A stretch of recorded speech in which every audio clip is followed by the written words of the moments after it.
እነሱ ጋር የተጣለ ልብስ ብለው የማይጠቀሙትን ልብስ ነው ወደ አፍሪካ ወደ አህጉራችን እንደ መጣያ አድርገው የሚወረውሩት። ንጹህ ጋር ለሚልኩት ጋር ብያቸውን ከማለት በፊት መጀመሪያ መልበስ ሊጠበቅብን ይችላል ማለት ነው። አንደኛው ህጋዊ አይደለም፣ ሲገባ በህጋዊ መንገድ አይገባም። ያ ማለት አገር ማግኘት የሚገባትን አታገኝም ማለት ነው። እኔ ደግሞ ቢያንስ የሰው ኑሮ አቃሏል ብዬ ከሚያምኑ ወገኖች መካከል ነኝ ያሉት። ያ ምርት ገባ ማለት እዚህ ሀገር ውስጥ የሚመረተው ምርት ገደል ነው የሚከተው። ህገወጥነቱ መቀጠል አለበት ከሚሉ ወገኖች ነው። እሱ እኮ ልክ ነህ። እንደውም አስተውለህ ከሆነ እዛው ምሳሌ አንድ ሹራብ ከቦንዳ ስትገዛ 300 ብር ትገዛ ትችላለህ። ራሱ ሹራብ ታጥቦ ቡቲክ ሲገባ 3-4 እጥፍ ይሸጣል እኮ። ምሳሌ 2000 ብር ይሸጡታል። አንዳንድ ሰዎች አውሮፓ የአፍሪካን የራሳቸው ቆሻሻ መጣያ አድርገዋታል ብለው ያስባሉ። ከዚህም ከሚያነሱባቸው አንደኛው ምክንያት ስለ ቦንዳ ልብስ ይመለከታል። የቦንዳ ልብስ እነሱ የማይፈልጉትን ነገር ወይም ደግሞ የነሱ ውጋጅ የሆነውን ቆሻሻ ለኛ ልከው ነው እኛ ተመችቶን ለብሰን ቀጥለናል እያሉ ያሉት። እናንተ ግን ምን ታስባላችሁ? የቦንዳ ልብስ ኢትዮጵያ ውስጥ በመኖሩና ወይም ደግሞ ወደ አፍሪካ በመላኩ ላይፍን ቀለል አድርጓል ብላችሁ ታስባላችሁ? ወይስ ደግሞ የሀገር ውስጥ ምርት እንዳይመረት የሀገራችን የባህል ልብሶች ደግሞ በስፋት እንዳይለበሱ አርጓል ብላችሁ ታስባላችሁ? አሁን ላይ ብዙ ወጣቶች የሚፈልጉትን ልብስ እያገኙ ያሉት ወይም ደግሞ ልዩ የሆነ ልብስ ሲፈልጉ የቦንዳ ልብስ ነው ሄዶ የሚያገኙት። እናም ከዛ አንፃር የትኛው ቢቀጥል ወይስ ደግሞ ነገርየው ተከልክሎ በሀገር ባህል ልብስ ደግሞ ብንቀጥል ይሻላል ብላችሁ ታስባላችሁ? በዚህ ጉዳይ ዛሬ ለየት ባለ መልኩ እንደተለመደው ከሲሳይ ዮሐንስ ጋር እንወያያለን። ተከታተሉ። እንዴት ነህ ሲስ? አለው እግዚአብሔር ይመስገን። እንዴት ነህ ቤኪ? አለን። ዛሬው ለየት ባለ ቪዲዮ መተናል። አዎ ዛሬ ለየት ያለ ሀሳብ ይዘን መተናል። ተመልካቾቻችን እንግዲህ ይሄ በጣም ማለት ብዙዎች አልሰሩበትም በዚህ ሀሳብ ላይ። እኛ እንግዲህ ዛሬ በአዲስ ኢንተረስቲንግ አይዲያ አዎ፣ ምክንያቱም ሁላችንም ቤት ውስጥ ያለ ሀሳብ ነው።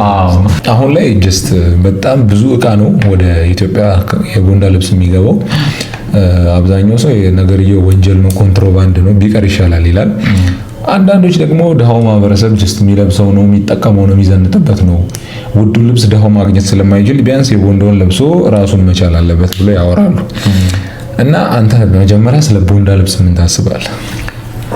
እንግዲህ እኔ የራሴን አቋም ነው የምናገረው። በዚህ አጋጣሚ ተመልካቾቻችን ሁላችንም የራሳችንን ሀሳብ የምናንጸባርቅበት ሀሳብ ስለሆነ እንግዲህ እኔም ወንድሜ ቤኪም የምናነሳው እኔ ልደግፍ እችላለሁ፣ ቤኪ ሊቃወም ይችላል፣ ቤኪ ሊቃወም ይችላል፣ እኔ ልደግፍ ይችላል። የተለያየ ሀሳብ ልናነሳ ስለምንችል ሀሳባችሁን እንድታጋሩ በዚህ አጋጣሚ መልእክቴን ማስተላለፍ። ኮሜንት ላይ የእናንተንም አስተያየት ጀስት ኮሜንት ላይ ጻፉልን። እስቲ የቦንዳ ልብስ ኢትዮጵያ ውስጥ መቀጠል አለበት የለበትም ምናምን ብቻ እስቲ ያላችሁን ሀሳብ አስተያየት ግለጹልን። እናንተም እኛ ደግሞ እንትን እንላለን። ምን ታስባለህ አንተ? በመጀመሪያ ደረጃ ቀደም መነሻ ላይ እንዳነሳከው አውሮፓውያን ያለቀ ልብሳቸውን ነው ወደ አፍሪካ ወደ ተለያዩ ሀገራት እንደ ቆሻሻ አድርገው ነው የሚልኩት። ያ ደግሞ እነሱ ሀገር ቆሻሻ የተባለ ያው እንግዲህ ትክክለኛውን ቃል በመጠቀም የተሻለ ነው ብዬ አስባለሁ። እነሱ ጋር የተጣለ ልብስ ብለው የማይጠቀሙትን ልብስ ነው ወደ አፍሪካ ወደ አህጉራችን እንደ መጣያ አድርገው የሚወረውሩት። ያንን ልብስ ደግሞ መጥቶ አፍሪካ ውስጥ በተለያየ ሀገራት ላይ ይበተናል። ከሚበተንበት ደግሞ አንደኛውና የመጀመሪያው ሀገራችን ኢትዮጵያ ናት። ስለዚህ ቦንዳ የሌለበት አለ ብሎ ማሰብ በራሱ የለም። አይ አሁን ኦልሬዲ በኬንያ በኩል ነው የሚገባው።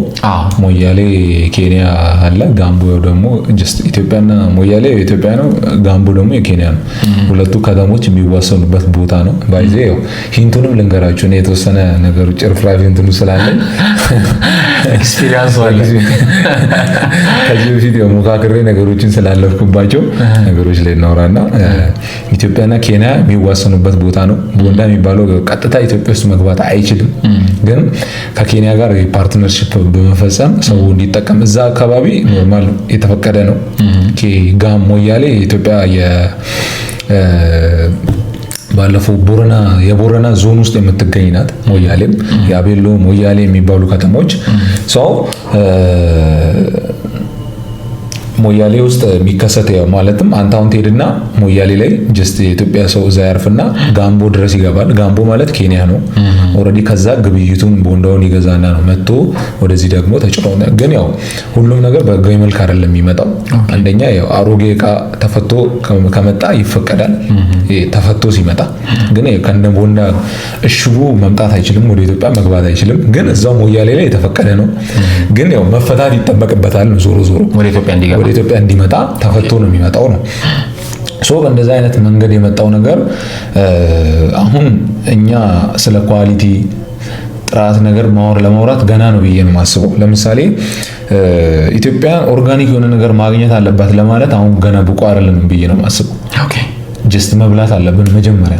ስለ መብላት ነው ማሰብ ያለብን፣ ስለ ኦርጋኒክነቱ አይደለም ነው።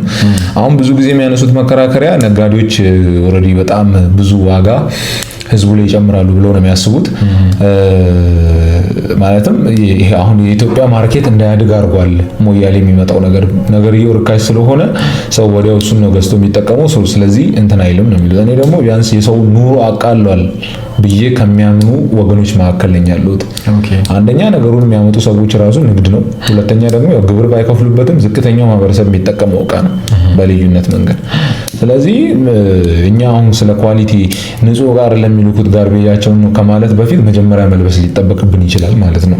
ንጹህ ልልበስ ከማለታችን በፊት እና በዚህ አርጊመንት እኔ እንዲህ ነው ብዙ ጊዜ የምስማማው። አንተ ማለት እኔም የምስማማበት እኮ ሐሳብ አለ። እናንተንም ሐሳብ ሼር አደርጋለሁ። እኔ እያወራው ያለሁት አንደኛው ህጋዊ አይደለም፣ ሲገባ በህጋዊ መንገድ አይገባም። ያ ማለት አገር ማግኘት የሚገባትን አታገኝም ማለት ነው በተዘዋዋሪ መንገድ። እሱን አይደል የምናወራው። ሁለተኛው ነገር ደግሞ ሊሆን የሚገባው አገር ውስጥ አምራቾች አሉ። ምሳሌ በጋርመንት ኢንዱስትሪ ላይ በደንብ የሚሰሩ ኢትዮጵያውያን ባለሀብቶች አሉ፣ ከውጭ የሚመጡ ባለሀብቶች አሉ። ያ ምርት ገባ ማለት እዚህ ሀገር ውስጥ የሚመረተው ምርት ገደል ነው የሚከተው ማለት ነው። ለምን ከተባለ ያ ምርት ካለ ይሄን ምርት ሰው አይጠቀሙም። ርካሽነቱ፣ የትን ቦታ ማግኘት፣ ያ ነገር የሚመረተውን ምርት መቼም እንደ ሀገር ተጽዕኖ ያሳድርብናል ያስባል። አይ ልክ ነህ። አሁን እሺ እንደ ፕሮዳክት አሁን እኮ ለህዝቡ የሚያስብ ነጋዴ ሲኖር ነው እንደዛ የምታስበው ነው አርጊመንታችን። ለምሳሌ ነጋዴው ለህዝብ የሚያስብ አይደለም። አሁን ለምሳሌ ቦንዶ በቃ ጭራሽ አይግባና ኦልሬዲ የሀገር ውስጥ ምርት ይሸፈን ቢባል ኢንቴንሽናሊ እጥረት ይፈጥሩና ዋጋው ውድ እንዲሆን ያደርጉታል ነገርየውን። ስለዚህ ህዝቡ ሊጉላላ ነው ወይም ደግሞ ሊሰቃይ ነው። ድሃ የሚባለው ማህበረሰብ ላይለብስ ነው። ለምሳሌ አንድ ቦንዳ ሱሪ 300 ወይ 400 ወይ 500 ልገዛ ትችላለህ። ቡቲክ ገዝተህ ግን የውጭ ሱሪም ብቻ ፓርጉም የትም የተመረተውን ልግዛ ብትል ከ1500 ከ2000 በታች የለም በላይ ነው ያለው። ማህበረሰቡ ድሃ ነው፣ አፎርድ ማድረግ የማይችል ነው። ስለዚህ ላይለብስ ነው ማለት ነው። እና ምን ማለትም እኔ አንዳንዴ ለነጋዴ ማሰብ ልክ ነው ብዬ አላምንም። ምን ትላለህ? ማለት እኔ አሁን እያወራው ያለሁት አምራቾቹ መጀመሪያ መዳረሻቸው በነገራችን ላይ የሚኖሩበት ማህበረሰብ ነው። በመጀመሪያ ደረጃ እሱ ሊታወቅ ይገባል። እኔ አሁን ነጋዴዎቹ ልክ ናቸው እያልኩ አይደለሁም።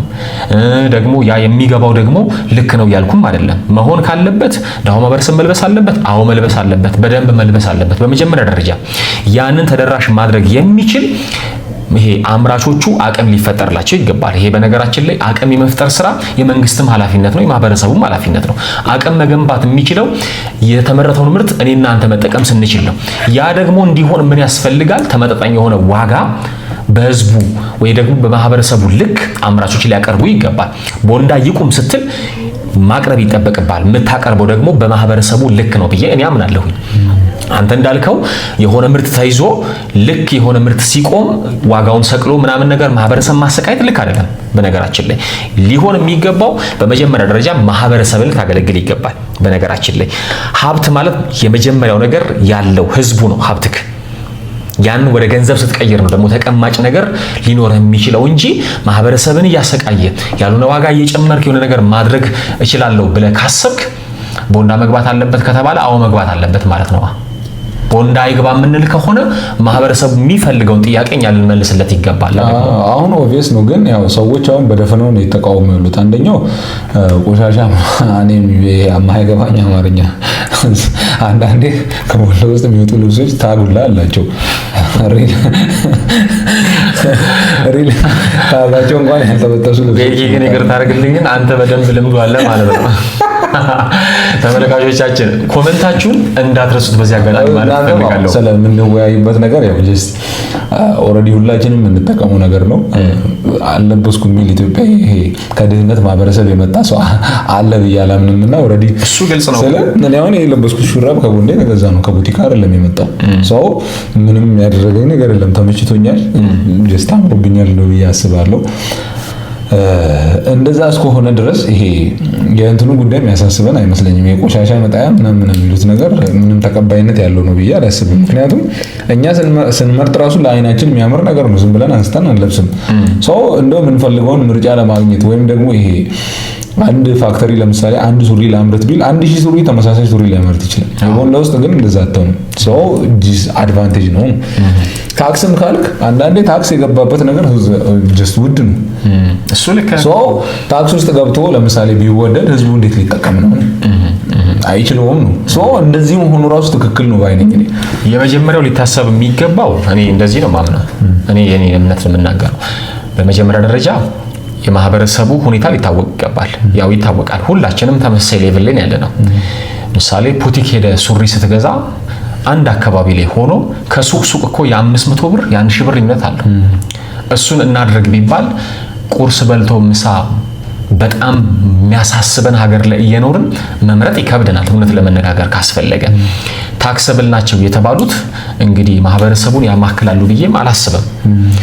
ግን እውነታው ደግሞ ምንድነው? ቦንዳ ህጋዊ አይደለም። እኔ እሱን አልቀበልም። ቦንዳው ህጋዊ አይደለም። ስለዚህ ማህበረሰቡ ደሃ ነው። አዎ ደሃ ነው። እሱን አምናለሁ፣ እቀበላለሁ።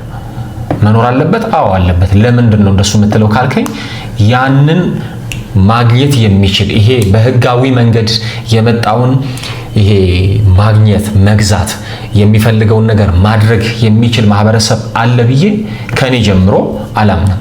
ስለዚህ ያ እንዲሆን ከተፈለገ በመጀመሪያ ደረጃ የአምራቹን አቅም ማሳደግ የመጀመሪያው ነገር፣ ህዝቡ በሚፈልገው ስታንዳርድ እንዲያመርቱ ማድረግ ቢቻል ጥሩ ነው። አሁን እኛ ብዙ ጊዜ የምናወራው ነገር አለ። ለምሳሌ የቻይና ምርት እንላለን። በነገራችን ላይ ዓለም ላይ በጣም ውድ የሚባሉ የቻይና ምርቶች አሉ። ከዛ ደግሞ ሚዲየም ሌቭል ላይ ደግሞ የሚገኙ አሉ። ከዛ ደግሞ በጣም የወረደ ኮስት ሆኖ የወረደ ኳሊቲ ያለው አለ። ያ ማለት ምን ማለት ነው? ሁሉንም ማህበረሰብ ያማከለ ምርት አላቸው ማለት ነው። እኛ ሀገር ላይ ደግሞ እሱ ነገር የለም። ማህበረሰቡን ያማከለ ምርት አይደለም ሲጀመር።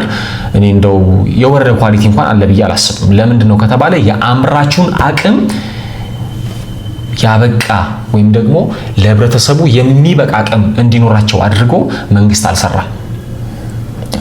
ግን ያው ስልህ አሁን ኦልሬዲ የመንግስት ጉዳይ ቢሆንም ጀስተኛ ጀነራል ሀሳቡ ላይ ነው እያወራን ያለ ነው። ይሄን ሀሳብ የሚያነሱ ሰዎች እኔ ደግሞ ልክ አይደለም፣ እኔ እንደው በህገ ወጥነቱ መቀጠል አለበት ከሚሉ ወገኖች ነኝ። ትክክለኛው ሲሆን ትክክለኛው መንገድ ላይ ሲገባ ለሰው ኑሮ ከባድ ነው የሚሆነው ነው።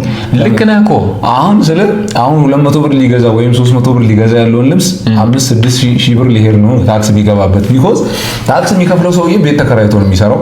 ሶ የቤት ኪራይ ያለበት ምናምን ያን ሲጨምር በትንሹ መግዛት የሚችለው ሰውዬ በቃ ኦልሬዲ ሊወደድበት ነው። ያን እኮ አፎርድ ማድረግ የሚችለው ሰውዬ የለም ማለትም። ግን ህገወጥነቱ ለምሳሌ ህገወጥ ሲባል ያው አይ ቲንክ እንደ ወንጀል ያሲዛል ምናምን የሚባል አይነት አይደለም። ሶ ይመጣል ነው የመጣውን ግን በቃ ባለበት ሲስተም መሸጥ ነው። ምንም ታክስ ውስጥ መግባት የማያስፈልገው ነገር ነው። ቢኮዝ ታች ያለው ማህበረሰብ የሚደግመው ይሄኛው ስለሆነ ነው። እሱ እኮ ልክ ነህ። እንደውም አስተውለህ ከሆነ ቦንዳ አምጥተው ምሳሌ ከዛ የሚመጣውን ዋጋ እንግዲህ እኔ ሄጄ አላውቅም። እንግዲህ አንተ ይበልጥ ታውቀዋለህ። ራሱን የምትገዛው ምሳሌ አንድ ሹራብ ከቦንዳ ስትገዛ 300 ብር ትገዛ ትችላለህ። ራሱ ሹራብ ታጥቦ ፑቲክ ሲገባ 3-4 እጥፍ ይሸጣል እኮ። ምሳሌ 2000 ብር ይሸጡታል። እዛ ጋር 300 ብር የተሸጠ ነው፣ እዚህ ጋር 2000 ብር የተሸጠ ነው። ያንንም የሚያደርጉ ነጋዴዎች አሉ። ያ ማለት ለማህበረሰቡ የማያስቡ ነጋዴዎች አሉ፣ ይታወቃል። ሌቦች፣ በማህበረሰብ መጨነቅ የሚደሰቱ እነሱ ብቻ ትርፋቸውን የሚያስቡ ነጋዴዎች አሉ። አዎ አሉ፣ እሱ ያስማማናል።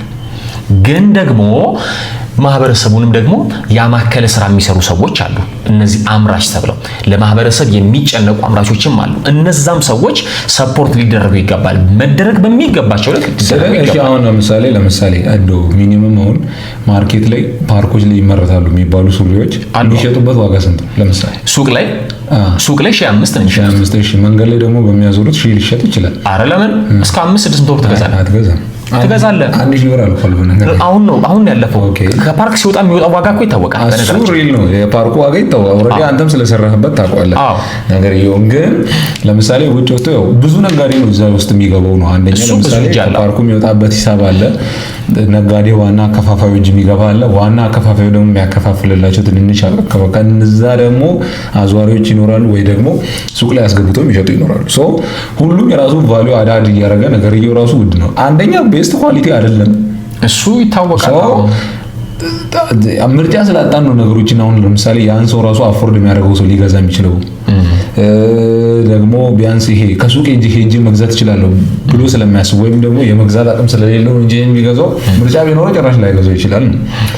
አሁን የሆነ ነገር ምርጫ ለሰው ስታሳጣ፣ ለምሳሌ ቦንዳ እንዳይገዛ ብለህ ምርጫ ስታሳጣ፣ አንደኛ ቤስት ፕሮዳክት በሎው ኳሊቲ ልታመጣ ትችላለህ ወይ ነው።